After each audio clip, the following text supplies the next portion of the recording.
Hoje vamos falar, na semana que vem, vamos falar de família, vamos falar de casamento, de filhos, né?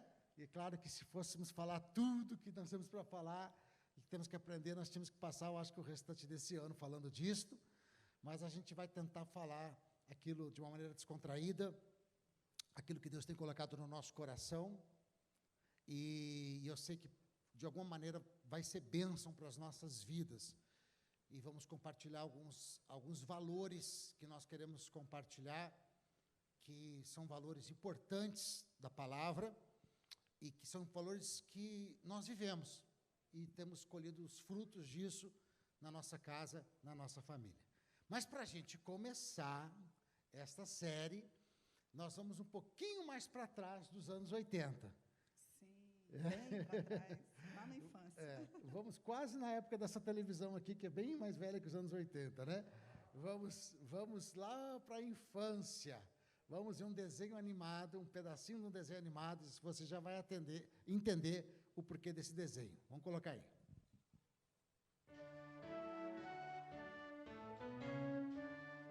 Era uma vez 3 porquinhos, prático, mais velho e trabalhador. Seu irmão Heitor era músico e Cícero caçula um roncador. Cada um fez a sua casa, Cícero só palhas entrelaçou. Heitor madeiras e marteladas, prático tijolos e cimento usou. Cuidado, porquinhos, o lobo vai chegar e todas as casas vai soprar. Fu, fu, fu, fu, fu. A casa de palha foi pelos ares, a casa de madeira também voou. Só restou a casinha de tijolos que todos os porquinhos abrigou. Grande festa na floresta, o lobo despencou no caldeirão. Queimou seu rabo, fugiu depressa, não volta nunca, não. Quem tem medo do lobo mau, lobo mau, lobo mau? Quem tem medo do lobo mau, lobo mau? Eu não tenho medo do lobo mau. Quem tem medo do lobo mau? Gente, eu queria ler um texto, Mateus capítulo 7, versículo 24, e diz assim: todo aquele, pois, que escuta estas minhas palavras e as pratica, assemelhá-lo-ei ao homem prudente, que edificou a sua casa sobre a rocha. E desceu a chuva, correram rios e assopraram ventos, e combateram aquela casa, e não caiu, porque estava edificada sobre a rocha. E aquele que ouve estas minhas palavras e as não cumpre, compará-lo-ei ao homem insensato, que edificou a sua casa sobre a areia. E desceu a chuva, correram os rios, assopraram ventos, e combateram aquela casa, e caiu, e grande foi a sua queda. Amém? Então, nós trouxemos aí a história dos 3 porquinhos, porque eu acho que retrata muito bem, né, o que a Bíblia fala sobre nós edificarmos a casa nos fundamentos corretos, né? Aquele que foi preguiçoso, que não se atentou para o alicerce daquela casa e achou que poderia construir a casa de palha ou até mesmo de madeira sem um alicerce, sem uma base, né? O lobo mau, né, que é o nosso inimigo, veio, bateu contra aquela casa e aquelas casas caíram. Mas aquele que edificou com paciência, né? Enquanto os outros já tinham terminado, já estavam lá brincando e pulando e correndo, o prático, né, o terceiro porquinho, ele estava ali, ainda construindo os fundamentos. E aqui eu entendo uma coisa, que não sei se você já teve a oportunidade de construir uma casa, né? Ou a sua própria casa, ou ver uma casa sendo construída. Eu sei que aqui nos Estados Unidos é diferente, porque elas são feitas no frame, no drywall, Mas no Brasil ela é feita de tijolos e de cimento. E a fundação é a parte mais cara da casa, é a parte que gasta mais tempo, porque fica ali um tempão furando, fazendo aquele buraco, cavando, montando aquele alicerce. Mas na hora que termina a fundação, rapidinho se coloca os tijolos e rapidinho você consegue, em questão de 2 semanas, você já consegue ver os cômodos da casa de pé. Por quê? Porque fundamento, muitas vezes, tem que ter paciência, é algo que demora, né? E é isso que nós vamos ver hoje. 3 fundamentos para nós termos realmente uma família, segundo o coração de Deus, uma família de sucesso, uma família que você vai poder apresentar ao Senhor e dizer: Senhor, eu me importei com a família que o Senhor me deu e por isso eu cuidei dela com zelo, por isso eu tive paciência nos fundamentos, mas está aqui, Senhor, a minha família eu quero te apresentar. Amém? Amém. Eu vou sentar aqui, ó, porque eu estou vendo que está cheio de gente lá atrás, assim, ó, tentando pegar os buraquinhos, né? Porque a gente está meio baixinho e não tem a... Então eu vou ficar aqui um pouquinho, daí dá para vocês enxergarem melhor aqui, beleza? Gente, hoje nós vamos fazer assim, hoje a gente vai compartilhar esses 3 fundamentos da construção de uma família, né, segundo o coração de Deus, uma família vitoriosa, uma família que deixa o seu legado sobre a terra. E na semana que vem nós vamos fazer um pouquinho diferente, a gente vai compartilhar algo também, mas nós vamos colocar também aí na internet, a gente ia colocar a semana passada, não deu, mas essa semana a gente vai colocar no Instagram da igreja, Embaixada Church, a disponibilidade para você fazerem perguntas. E aí a gente vai selecionar umas 3 ou 4 perguntas que são mais, né, ali a gente entender que são mais importantes para a gente responder, e aí a gente vai responder na semana que vem também, fora o que a gente vai ministrar, essas 3 ou 4 perguntas que de repente possa ser importante para você. Dentro desses 3 fundamentos, é impossível a gente começar a falar de família, né, falar de família segundo o coração de Deus, uma família vitoriosa, sem a gente lembrar desse texto, que Jesus ensina de uma construção sólida, de uma construção que não vai desmoronar, de uma construção que vai permanecer. É impossível a gente falar de família sem lembrarmos desse texto. Agora, quais são os fundamentos que nós entendemos, né? Não só teologicamente, e eu não estou falando essa palavra teologicamente somente, mas eu e a Adriane, a gente revisou ela e olhamos muito para o que a gente viveu e estamos vivendo, e muito daquilo que a gente acredita e exercita no nosso dia a dia. Quais são os fundamentos principais, né, que nos ajudam nessa construção de uma família segundo o coração de Deus? O primeiro fundamento está no próprio texto: construir algo sobre a rocha. É o que o texto diz. Construir sobre a rocha. Olhar sobre o que nós estamos construindo. Saber sobre qual é o terreno que nós estamos construindo a nossa família. Qual é o terreno que nós estamos construindo a nossa família? Qual é o terreno que vai sustentar toda a construção que nós vamos fazer? É muito importante, porque a partir do terreno que estiver embaixo, os materiais que nós vamos colocar em cima, eles vão pesar, eles vão se acumular. Muitas vezes podem ser até parecidos os materiais que vão ser colocados, mas se o terreno não estiver preparado, se a base não estiver sólida, essa casa vai ruir. Então, como assim de uma maneira prática? Muitas pessoas constroem uma família simplesmente pela cultura de ter uma família. Porque chegou a hora de casar, eu quero casar, é um sonho, eu trago essa cultura dos meus pais, eu quero ter uma esposa para mim não ficar sozinho, eu quero ter um marido para mim não ficar sozinho. Mas é mais do que isto. Eu já ouvi alguém dizer que o encontro de um homem e uma mulher não é somente um encontro romântico, é um encontro de propósitos. E quando então um homem que conhece a Deus e uma mulher que conhece a Deus, eles se unem, eles e unem propósitos de Deus.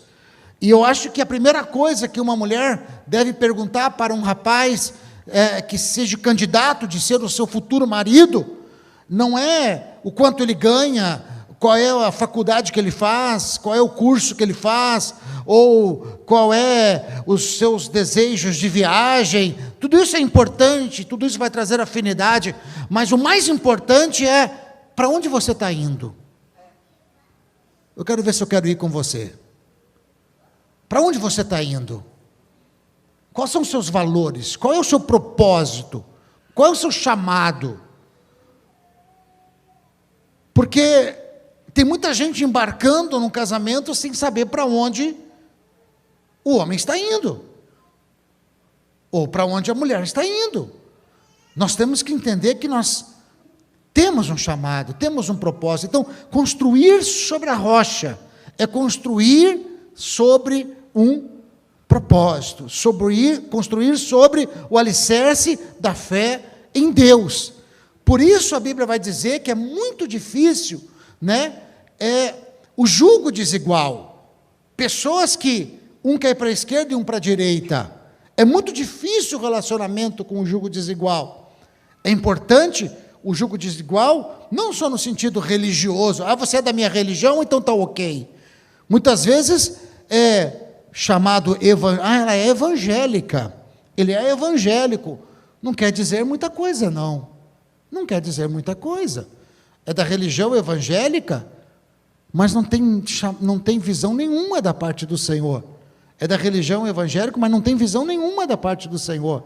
Eu quero saber se tem chamado de Deus. Quando eu falo chamado de Deus, não é você vai ser pastor. Não é isso, gente. Não confunda. Eu quero saber o seguinte: se ama a Deus, se quer buscar a Deus, se quer ter compromisso com Deus. Vai ser um empresário, mas vai ser um empresário cheio do Espírito Santo. Vai ser um empresário comprometido com Deus. Vai ser um médico, mas vai ser um médico cheio do Espírito Santo. Vai ser um médico que teme ao Senhor. É isto que nós estamos falando. É isso que eu tenho que buscar em um homem a qual eu quero casar, em uma mulher em qual eu quero casar.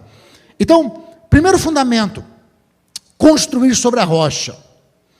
E o que é construir? Como é que eu construo uma família sobre a rocha? Pastor, eu já casei, estou casado. Ok, então para os que já estão casados, como que eu construo agora então uma família sobre a rocha? Eu preciso construir a cultura da fé dentro da minha casa. O que é a cultura da fé? Eu preciso, como homem, ou como pai, ou como mulher, como mãe, estimular a minha casa a ter experiências de fé. Não experiências com a igreja somente. Não experiências com a religião. Experiências de crer no sobrenatural e ver o sobrenatural. Experiências de depender de Deus e ver Deus agindo. Experiências de saber que Deus é um Deus vivo e age hoje nos nossos dias. Então, quando os nossos filhos, quando a minha esposa olha para mim e espera de mim uma resposta sobre algo, uma situação, um problema que nós estamos enfrentando, o lobo mau que está soprando lá do lado de fora, e as janelas estão balançando, quando os meus filhos olham para mim da mesma maneira, qual é a minha resposta como homem, como pai? Eu preciso trazer uma resposta de fé para eles. Eu preciso dizer, olha, por um caminho esse lobo está vindo contra nós, mas a palavra de Deus diz que por 7 caminhos ele fugirá da nossa presença. Filhos, esposa, nós vamos, esta madrugada, acordar às 3 da manhã, porque a palavra de Deus diz que o Senhor, Ele ouve aquele que de madrugada o busca e os livra, e nós vamos orar essa madrugada, e o nosso Deus vai mudar essa história, vai mudar essa situação. E aí a gente ora na madrugada, os filhos não entendem muito bem porque que estão ali meio que dormindo, acordado, e eles oram meio dormindo, meio acordado, e vai estar junto na sala, a mulher está ali junto, porque a mulher já crê um pouco mais, e o homem está ali também, e de repente passa um dia, passa 2, e o lobo morre. E aí os filhos dizem, funcionou, mesmo meio dormindo, funcionou. Esse negócio funciona, esse negócio de crer funciona. Se funcionou com meu pai, funciona comigo. Os nossos filhos precisam ter experiências de fé. Uma família que está sobre a rocha precisa providenciar experiências de fé. Segunda coisa de uma família sobre a rocha, nós precisamos gerar a cultura do comprometimento. Compromisso. Nós temos que terminar com esta mentira, cultura mentirosa do test drive. O que é o test drive? Eu testo, se não quiser, devolvo.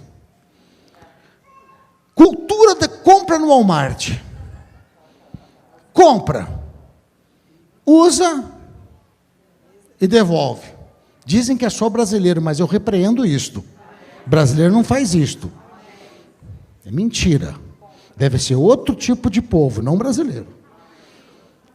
Esse negócio de não dar certo, devolve. Essa cultura da falta de comprometimento, da falta de compromisso, essa cultura da falta de aliança, que está tentando entrar nas casas.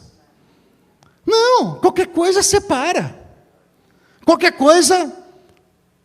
Uma vez eu ouvi uma frase de uma senhora dizendo, da minha época, quando quebrava, a gente consertava. Nós temos que voltar para essa época de saber consertar quando quebra, de saber que nós temos uma aliança, e mostrar para os nossos filhos que nós temos uma aliança. Quando o meu filho, de alguma maneira, agride a mãe dele, ele não está agredindo a mãe dele, está agredindo a minha mulher. Quem ele pensa que ele é? Eu não deixo ninguém agredir a minha mulher. E opa, mexi com o homem errado, mexi com a mulher errada, mexi com uma mulher comprometida, que tem um homem. Então, os filhos sabem que existe uma aliança quando o pai ainda beija na boca da mãe. Pastor, estamos numa igreja, mas o pastor hoje está meio doidão. Beija na boca da mãe. Só não dá beijo de língua porque a coisa fica meio feia na frente dos filhos. Aí também não precisa exagerar. Mas no íntimo ainda dá. Abraça a mãe. Dá uns garros.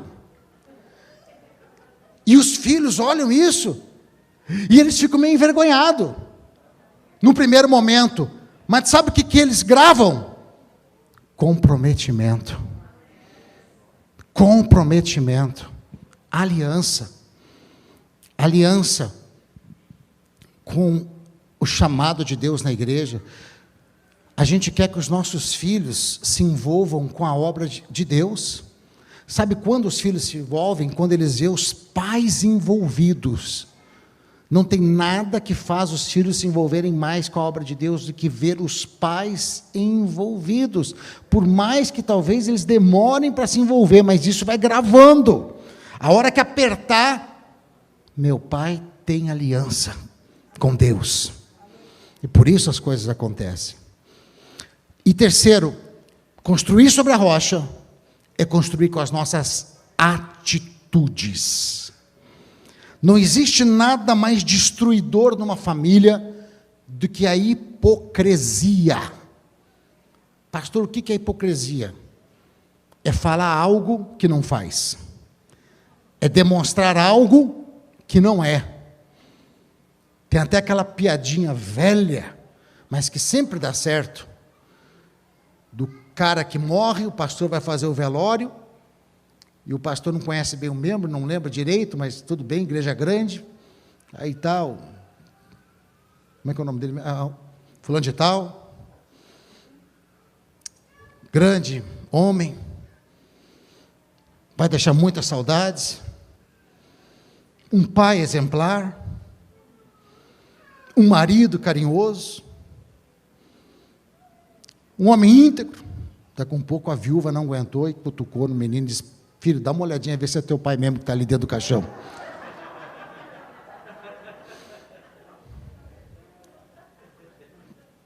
Tem nada a ver com o homem que a gente conhecia. Porque muitas vezes na igreja parece ser uma coisa, mas na palavra. Então, as atitudes sempre vão falar mais alto.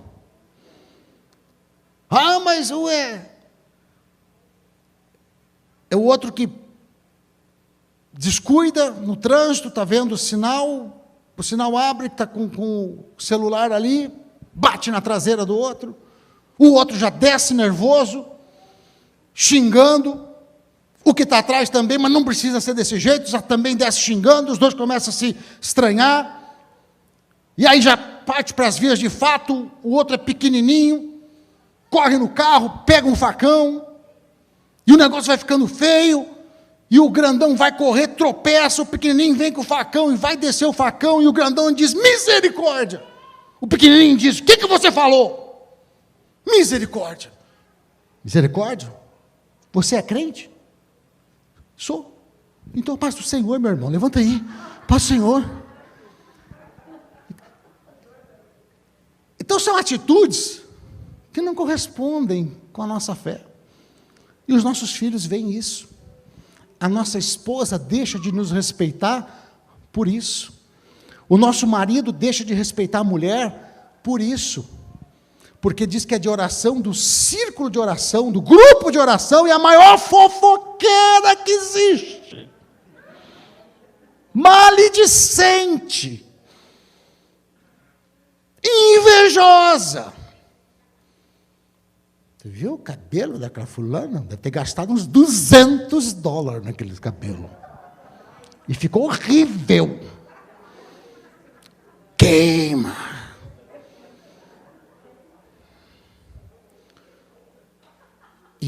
Mas ela é do grupo de intercessão. Ela é santa.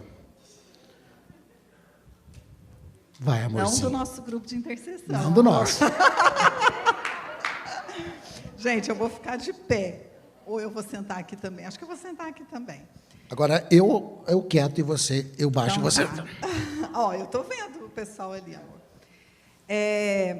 Segundo fundamento que nós queremos compartilhar hoje, nós vamos falar de 3, né? O segundo é: crie um ambiente de paz e esperança. O pastor José, ele costuma, de vez em quando, ele fala sobre isso, que o ambiente mostra o que vai acontecer, não é verdade? Se você chega numa casa e você vê, aquela casa está toda decorada com balões, tem um bolo e tem uma vela, o que você pensa? O que vai ter naquela casa? Aniversário, vai ter aniversário, não é verdade? Então, o ambiente, ele mostra muito a respeito de como vai ser daquele momento em diante. E nós temos que aprender a criar um ambiente de paz e esperança. Eu acho isso muito interessante. Eu me lembro uma vez que nós estávamos em casa, e os meninos, assim, adolescentes e tudo, e foi aquele dia que tinha uma confusão dentro de casa. Parece que, sabe, quando aquele dia todo mundo está com o nervo à flor da pele, que um fala, o outro se estranha, aquele nervosismo. E eu lembro que no meio daquele ambiente, o José parou e ele falou: peraí, para tudo, para, todo mundo cala a boca. Aí ele fez uma oração e ele falou: Senhor, eu repreendo, todo mundo fica quieto, eu repreendo esse espírito de confusão em nome de Jesus. Ele fez uma oração naquele momento. Ele repreendeu aqueles demônios que estavam causando aquela confusão em casa. E ele chamou a paz de volta no nosso lar. E foi engraçado que quando ele terminou de orar, né, amor? Estava todo mundo assim, sem gracinha, sabe o que estava mais, né, arisco, já estava sem graça, com vergonha, porque parece que a gente se acorda e vê, poxa, peraí, é verdade. Queridos, como é importante nós trazermos para dentro do nosso lar um ambiente de paz, um ambiente de calmaria. A nossa casa, ela não pode ser um ringue. Nós não somos adversários que estamos lutando um contra o outro dentro de casa, não. Nós somos uma equipe, lutando juntos contra o lobo mau, lutando juntos contra o inimigo que quer destruir a nossa casa. Mas se ela tem fundamentos, ele não vai conseguir.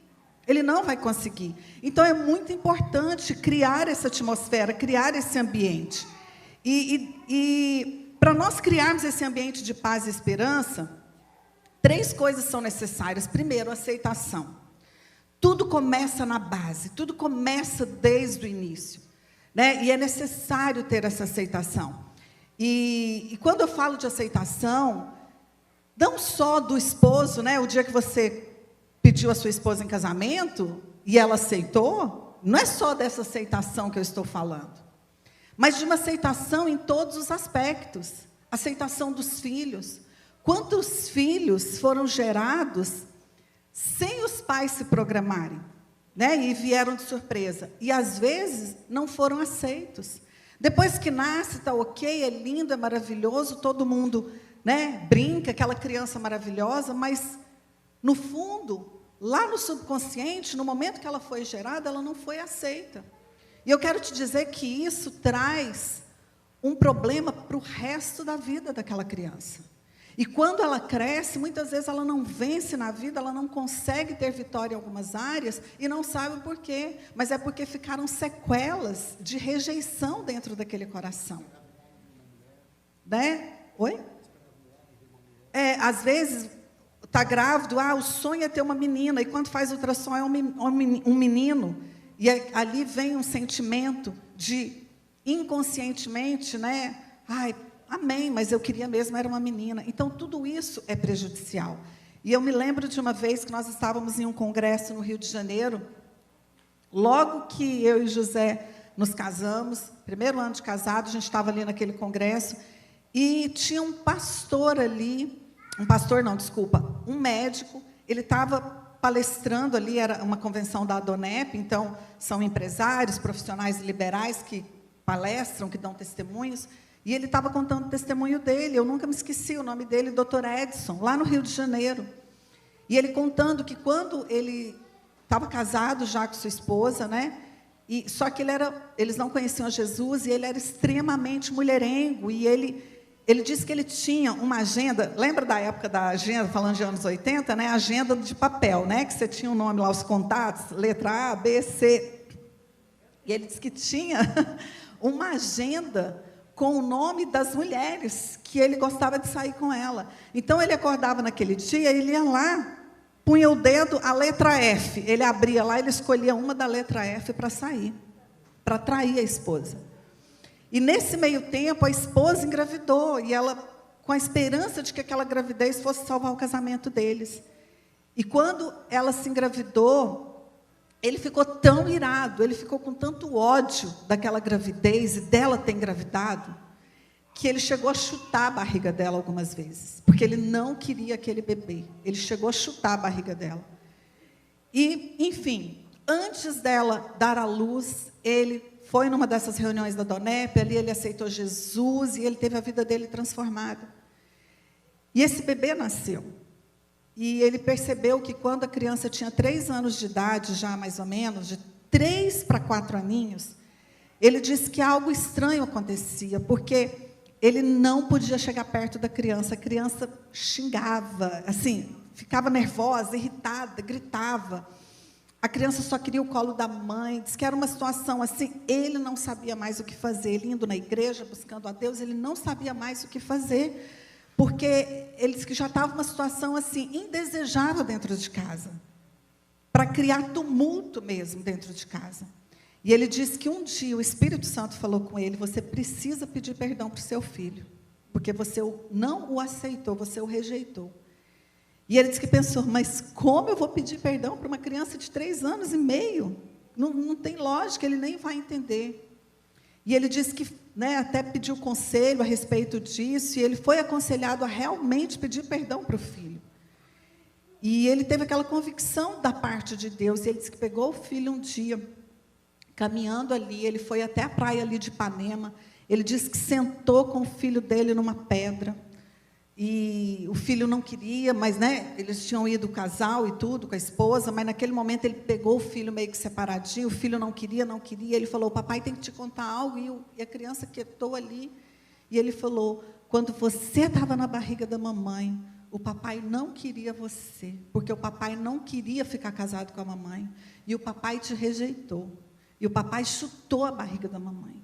E diz que aquela criança sentadinha, com os olhos arregalados, caladinha, olhava para ele, e ele disse que ele começou a falar, e ele contou tudo o que ele fez. E ele começou a falar, e aquela criança com o olhinho parado, olhando para ele.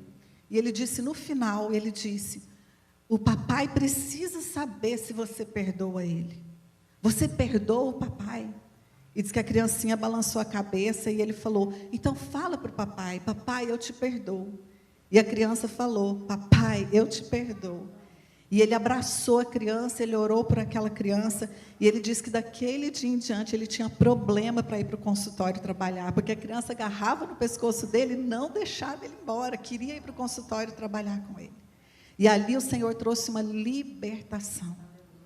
Então, queridos, a aceitação, ela é muito além de um sim, porque às vezes nós falamos um sim com a boca, mas no nosso subconsciente, dentro do nosso coração, nós rejeitamos. Esposas que falaram sim para o seu esposo, mas na primeira adversidade no casamento, ou quando olha para os defeitos do esposo, para tudo isso, no fundo, existe uma rejeição, não existe aceitação. E como Deus vai poder operar? Acho que foi semana passada que o pastor José falou sobre isso, que aquilo que nós amamos vai crescer na nossa vida. Se nós não amarmos os Estados Unidos, lembra que ele falou isso? Se nós não amarmos os Estados Unidos, como esse país vai poder ser bênção para a nossa vida? Então, uma aceitação, ela é algo que vem de dentro do coração, ela é necessária em todos os aspectos da nossa casa. Outra coisa, para criar um ambiente de paz e esperança, tem que ser um ambiente estimulante, onde nós estimulamos os nossos filhos, onde nós estimulamos a nossa esposa a crescer, a ser melhor, onde nós estimulamos eles a vencer as suas limitações. E eu me lembrei um dia que nós estávamos na praia, a gente morava ali na Avenida Atlântica, em Balneário Camboriú, de frente para o mar, a gente na praia, e a Jéssica foi no prédio buscar algo, ela subiu o elevador, e quando ela desceu, o elevador travou. E ela estava com o celular dela, ela ligou para a gente lá na praia, ela falou: pai, o elevador quebrou, ela apertou lá o alarme, e eles vieram. E nós atravessamos a rua, fomos, e naquele dia era um problema sério, eles tinham que esperar os técnicos virem para consertar o elevador. E época de temporada, aquele trânsito, e demorou mais ou menos uns 30 minutos para vir. E nesse tempo a gente ficou ali, muita gente na porta do elevador, e a gente ficou ali, a gente ficava conversando com a Jéssica dentro do elevador. Ela acho que tinha uns 9 anos, não me lembro, e a gente ficou conversando com ela: filha, está tudo bem, nós estamos aqui, nós ficamos ali, e tudo, eles vieram, tal, pronto, tiraram ela do elevador, nós atravessamos, fomos para a praia de volta. Quando a gente sentou, o José falou assim: espera aí que eu vou ali com a Jéssica. Pegou na mão da Jéssica e saiu. Nisso que voltou, eu falei: amor, onde que você foi? Ele falou: fui lá no prédio andar de elevador com a Jéssica. Aí eu falei: mas por quê? Ele falou: amor, eu senti desejo de fazer isso, porque talvez ela pode criar um trauma. Então, eu fui lá agora, já subi e desci várias vezes com ela dentro do elevador, para mostrar para ela que pode acontecer uma hora do elevador travar, mas isso não significa que ela não possa entrar no elevador. E ele fez isso com ela. Então, queridos, isso são maneiras, eu estou contando aqui um exemplo, é como ele falou, se a gente fosse contar tudo, a gente faria uma série de 1 ano para falar de Family Matters. o tanto que isso é importante, o quanto família deve ser o número 1 para nós, para cada um de nós de uma maneira individual. E há N formas de nós podermos abençoar a nossa família, há N formas de nós construirmos fundamentos na nossa família. Né? Eu me lembro quando o Mateus e a Jéssica, os dois, quando eles quiseram aprender a dirigir, né? O José, ele, nesse aspecto, eu não sei, apesar de gostar de carro, tudo, ele foi mais desligado nisso. Eu peguei os dois, coloquei no carro, ensinei a dirigir com carro de marcha, né? E o Mateus já ia mudar para Dallas no final do ano, sabia que era carro automático, mas vamos aprender a passar marcha, filho, vamos. Então, assim, gente, são coisas que nós precisamos estimular, nós precisamos ensinar a vencer as limitações. Eu tenho minhas limitações. E quantas coisas na minha vida eu venci porque o meu esposo... Gente, quando eu me casei, quando nós namoramos, falando de estimular, de ajudar nas limitações, quando nós nos casamos, no tempo de namoro, nós namoramos por 2 anos. O José nunca viu meu pé, porque eu tinha vergonha do meu pé. Quer ver? Vai todo mundo olhar para o meu pé? Toda vez que eu conto isso, o povo olha assim, ó. Eu não estou de sandália hoje, gente, estou de tênis. Mas meu pé é lindo, viu? Mas eu tinha vergonha do meu pé. Eu tinha vergonha. E eu não... Bom, a gente se casou e coisa e tal, né? Eu não lembro nem se no namoro ele viu meu pé. Talvez alguma vez que a gente foi em algum clube que tinha piscina, né? Morava lá em Goiás, ia no clube. Ele disse que não viu, mas pegava no meu pé. Mas, o que aconteceu? Quando nós nos casamos, meu primeiro aniversário casado, a gente se casou em março, em dezembro, meu aniversário, chega o José em casa com uma sandália da moda, chique, linda. Gente, quando eu peguei aquela sandália, eu fiquei tão mal, porque eu só usava sapatinho fechado, não usava sandália. E ele falou, amor, experimenta. Eu experimentei e falei, não, é horrível. Amor, está lindo, seu pé é lindo. E falou. Gente, que luta. Mas eu venci aquela luta e usei, morrendo de vergonha. Fui para a igreja um dia com a sandália. Venci o trauma. Agora, ele que aguente, que onde que eu passo na loja, eu quero comprar sandália, gente. Ele que aguente. Foi me estimular a usar sandália, tá aí, vou ter que comprar sandália. Vocês estão entendendo o que eu estou falando? E terceiro ponto disso, de criar um ambiente de paz e esperança, é nós celebrarmos as diferenças. Você sabia que há poder nas diferenças? Nós somos diferentes uns dos outros. Os nossos filhos são diferentes uns dos outros. Eu lembro quando eles eram criança, e foi muito fácil educar o Mateus. O Mateus, a gente dava aquela bronquinha nele, logo ele já obedecia. A Jéssica, gente do céu, não dava, era difícil. E eu me lembro que uma vez o Espírito Santo falou comigo que os dedos da mão não são iguais. Eles tinham sido gerados pelo mesmo ventre, mas eles não eram iguais, até na forma de correção. Até na maneira, porque a maneira que eu estava tentando corrigir a Jéssica era a mesma maneira que eu tinha corrigido o Mateus, e não dava resultado, não funcionava. Ela dava birra, era difícil. Eu tive que mudar as minhas estratégias. Mas isso não significa que um é melhor que o outro, que um é bom e o outro é ruim. Isso significa que há poder nas diferenças. Imagina se o Senhor tivesse criado só a margarida e não tivesse as orquídeas, os lírios, o cravo, a rosa, tudo isso. Se tivesse só a margarida. Imagina se a única cor que o Senhor tivesse criado fosse o preto e o branco. Como hoje o mundo seria sem graça. Então, queridos, há poder nas diferenças. Não é porque Deus fez diferente que é bom ou é ruim, mas há poder. Aprenda a olhar para a sua família e ver diferenças. Olhe para o seu esposo. Busque as diferenças nele. Não veja tudo como defeito. É claro que existem coisas que realmente são defeitos, são problemas que precisam ser tratados, mas existem coisas que são apenas diferenças. E não significa que vocês têm que viver uma vida de atrito por causa dessas diferenças. Valorize essas diferenças, porque essa é a maneira de você criar dentro de casa um ambiente de paz e esperança. Amém? E o pastor José vai encerrar, então, falando do terceiro fundamento. Amém. É interessante que cada família precisa construir uma cultura. E a cultura familiar também é um fundamento.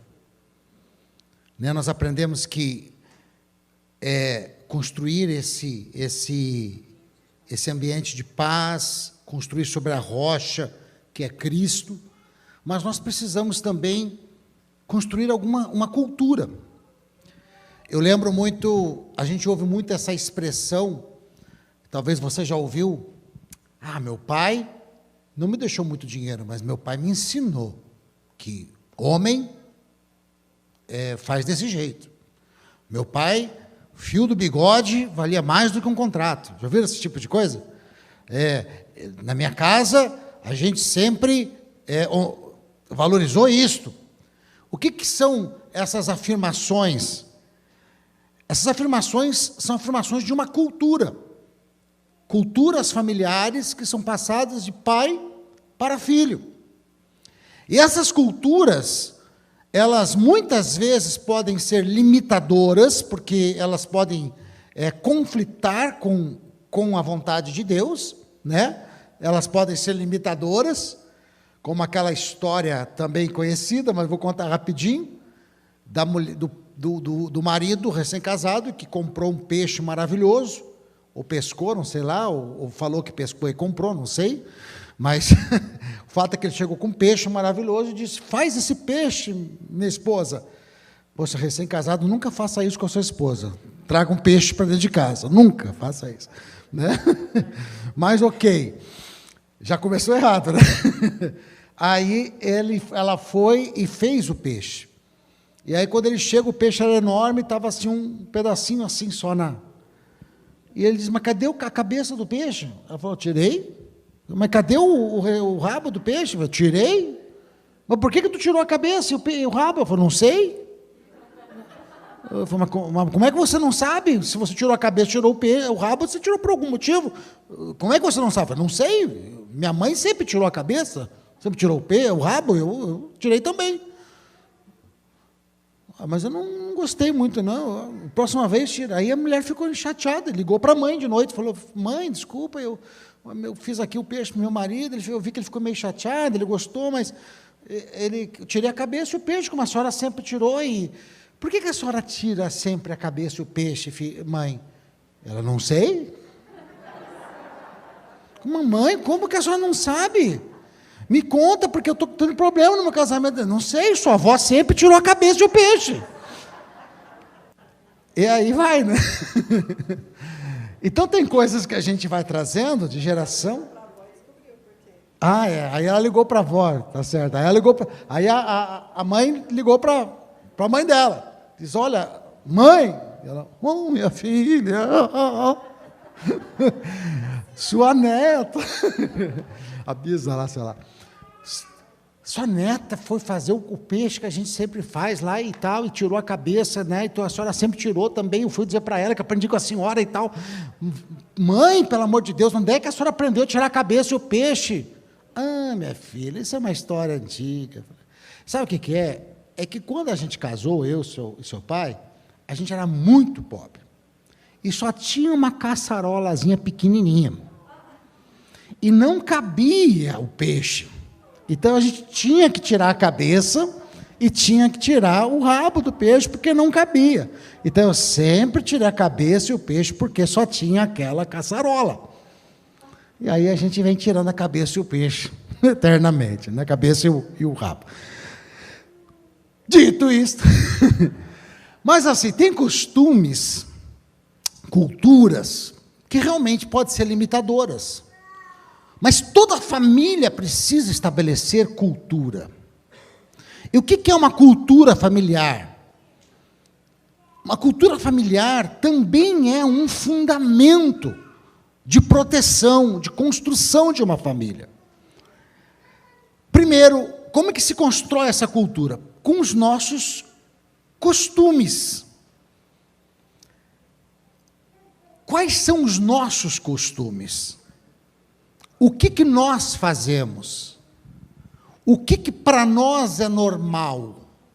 O que para nós não é normal? O que para nós é aceitável? O que para nós não é aceitável? Nós temos que ter esses limites muito claros dentro de casa. Eu estava até aqui, enquanto a pastora estava terminando, eu lembrei de um texto que está lá em 2 Samuel, capítulo 2, que fala de Tamar e de Absalão. 2 irmãos. Terrível a história. Absalão sente desejos de homem pela sua irmã Tamar e quer deitar com ela, dormir com a sua irmã. E não, claro, era sua irmã, como é que ele ia fazer? Então, o seu amigo ajuda ele a fazer uma armadilha, para ele fazer de conta que estava doente, pedir para a irmã trazer-lhe uma comidinha para ele, no quarto dele, e quando ela estivesse no quarto dele, ele atacava ela. E ele fez isto, porque ele estava abrasado pela sua irmã. Coisa maligna. E quando ela chega lá, então, coitada, para levar comida para ele, levar lá a canja, sei lá o quê, ele tenta abusar dela. E ela fala e vira para ele e diz assim: meu irmão, não faça isto. Não se faz assim em Israel. Não se faz assim na nossa casa. Isso não faz parte da nossa cultura. Isto não é aceitável na nossa cultura. Mas mesmo assim, ele abusa dela, e depois o texto, não é o caso agora, uma série de desgraças acontece por causa dessa situação. Mas o que eu quero dizer para vocês é que nós temos que deixar claro para os nossos filhos o que é aceitável e o que não é aceitável. Qual é a nossa cultura com respeito a namoro? Qual é a nossa cultura com respeito a dinheiro? Qual é a nossa cultura com respeito a pagar as contas? Qual é a nossa cultura com respeito ao comprometimento com as coisas de Deus? Qual é a nossa cultura com respeito à correção dos filhos? Qual é a nossa cultura com respeito a adquirir bens? Qual é a nossa cultura com respeito a pessoas que entram e se relacionam com a nossa família? Como que nós classificamos os tipos de amizade que vão estar frequentando a intimidade do nosso lar? Antigamente, as mães diziam assim: quem é esse menino aí? Fulano de tal.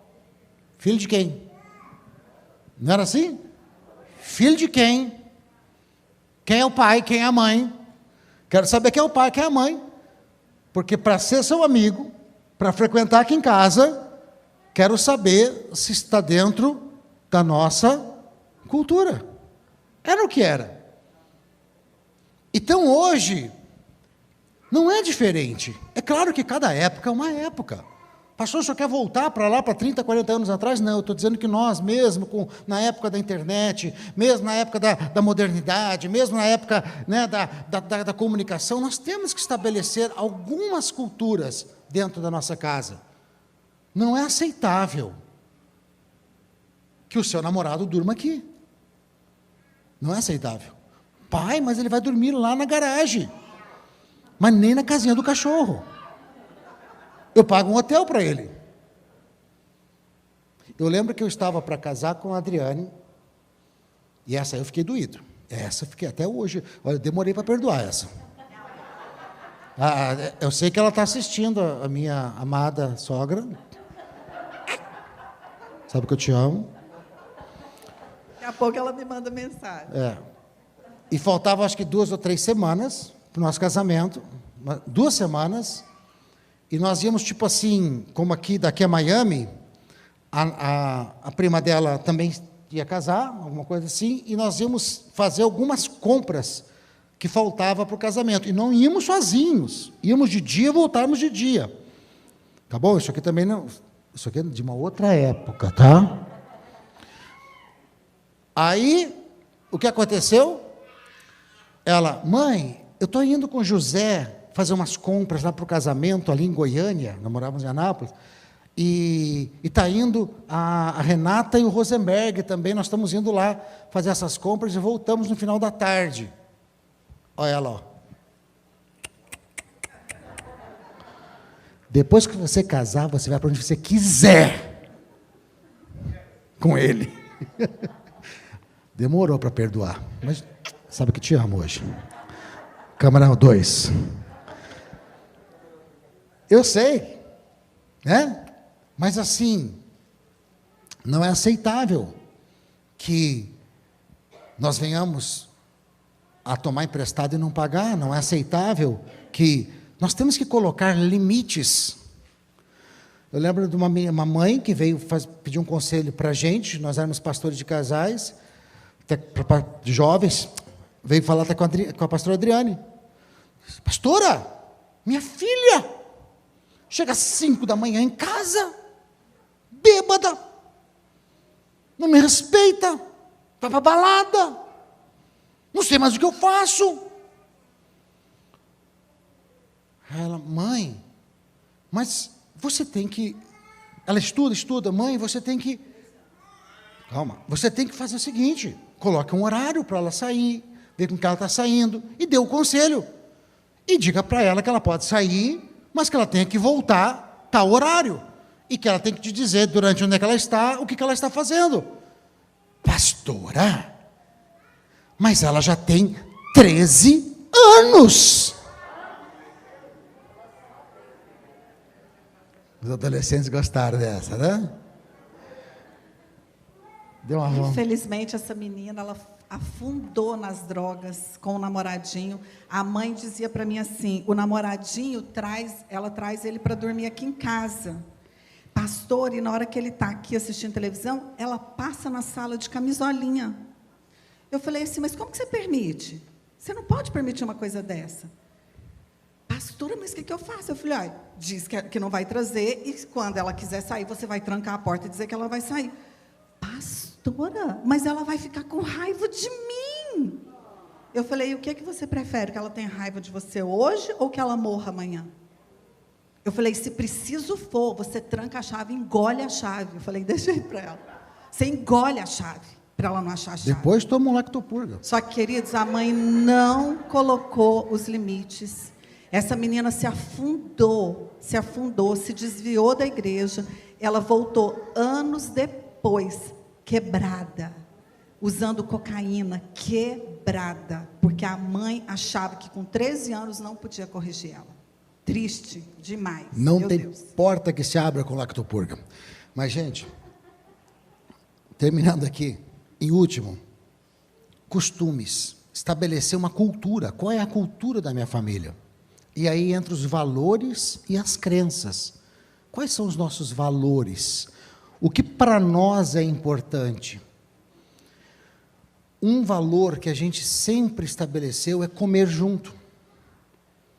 É estar o máximo de tempo juntos.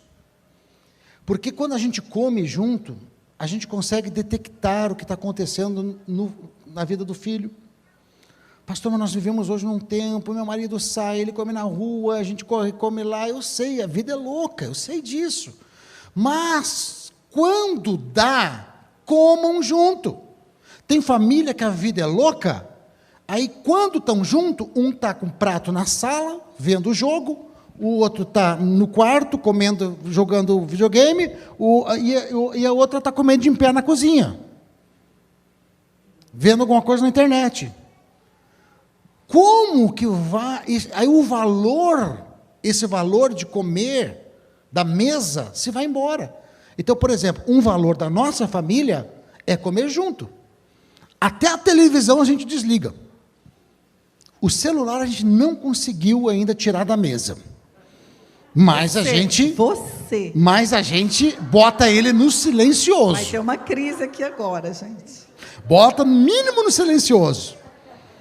Mas a gente conversa, a gente olha, a gente come junto, a gente disputa a asinha do frango, dá aquela discussão, faz parte, entendeu? Dá Isso é uma um roubadinha valor. na comida do outro. É um valor, né? Qual é os nossos valores, quais são as nossas crenças, quais são os limites, quais são a nossa cultura. Eu estava ministrando um encontro, um retiro espiritual, e um jovem, já tinham me falado desse jovem, o cara né, porque ele está vivo ainda, deve ser já um homem, mas naquela época ele era um halterofilista, um armário, enorme, musculoso, muito forte, e ele estava sentado lá atrás, assim, na reunião do encontro, a primeira reunião, e eu estava falando sobre pecado, sobre quebrantamento, sobre arrependimento, e eu já sabia da fama dele, era a primeira vez, ele nunca tinha ido à igreja. A fama dele era de brigão. Ele ia para as danceterias, ele ia para as festas, e o negócio dele era brigar. O negócio dele era arrumar confusão. Briga, no soco mesmo. Ele gostava mesmo era da confusão. E aí, trouxeram ele para o encontro. Até hoje eu não sei quem foi o infeliz que trouxe ele para o encontro, mas Deus vai me mostrar. Aí estou eu aqui ministrando, aquela unção, quando Deus te pega, né? Aí você começa a bater mesmo, né? Bater na unção e tal, você tem que se arrepender, tal. Terminou ali aquela unção, de repente aquele monte de jovens chorando, porque era um encontro só de jovens. Termina a ministração, levanta o 4x4, lá atrás, e vem ele no corredor, em direção a mim.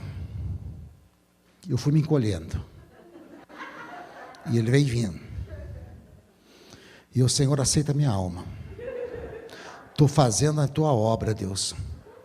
Senhor, eu não sou Davi, não tenho funda, não tenho nada. Mas no teu nome eu estou aqui. E ele veio com o olho vidrado em mim. Mas ele não chorava. Eu falei, se ele estivesse chorando, eu falei, veio quebrantado. Ele veio seco. Pastor Rodrigo, ele veio seco. Sequinho, nem um olho úmido, nada. Falei, ou está endemoniado ou está irritado. Aí nessas horas não tem um diácono perto. Um ajudante perto nessas horas. E veio. Quando ele chegou a 2 metros, eu falei, eu não vou fugir, porque vai ficar muito feio eu fugir. Falei, se morrer, saio como mártir desse encontro. Ele levantou os braços, me abraçou assim, ó. E quando ele me abraçou, ele desmontou. Chorou. E eu comecei a chorar também, de alívio.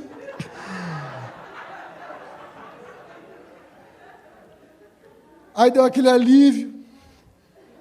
Aí ele, tirando as lágrimas, eu também. Aí ele, pastor, eu falei, fala, querido. Pastor, você sabe que meu pai é um fazendeiro, eu tenho um apartamento aqui em Balneário, na verdade nós temos 4 apartamentos aqui, eu tenho tantos carros, meu pai me manda o dinheiro que eu quero, eu saio toda noite, eu já fui preso tantas vezes, eu falei, porque eu brigo. Pastor, mas sabe o que é? A última vez que eu vou preso, e agora eu fiquei sabendo, eu vou lá, aí meu pai vem, paga a fiança, vai embora, eu não vejo nem a cara dele. A única coisa que eu queria, desse tamanho, a única coisa que eu queria, pastor, é que ele me dissesse, não anda com essas pessoas, não faz isso, não quero você assim, você é meu filho. A única coisa que aquele jovem queria, dizendo, limites. Sabe o que ele queria? Limites. Ele brigava, estimulava o pai, para ver se o pai chegar em algum momento, colocaria um limite. E a vida dele estava se estragando, porque não havia limites. Quando você dá tudo para o seu filho, quando você dá o dinheiro, dá os brinquedos, dá o videogame, dá o celular de última geração, dá isto, mas não dá os limites, você está transformando o seu filho num futuro desastre. E eu vi aquilo, Deus curar a vida dele. Eu queria que vocês ficassem em pé nesse momento. Quais são os valores da nossa família? Quais são as nossas crenças? No que nós conseguimos estabelecer? Esquece Embaixada Church, tá? Esquece. Família Passinato. Porque nós estamos falando de nós agora aqui. Eu não posso falar do que eu não vivo. Eu, Adriane, o Mateus, né, agora tem a família dele, com a Amanda, a Jéssica, que está no Brasil, tem a família dela com o João. Mas nós conseguimos, como família, estabelecer algumas crenças que é tão forte. Por exemplo, uma das nossas crenças é que não importa o que possa acontecer, Deus sempre estará conosco. Nós temos uma crença de que Deus vai nos dar vitória.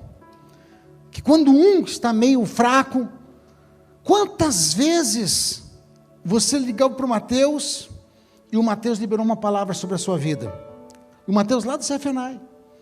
Quantas vezes eu conversando com o Mateus sobre situações, ele sem saber, dizendo: pai, mas Deus faz assim, Deus faz assado. E eu, é verdade. Agora a Jéssica lá no Brasil, quantas vezes a gente conversa com ela, compartilha alguma coisa, ela: mãe, mas Deus é um Deus disto, Deus é um Deus daquilo.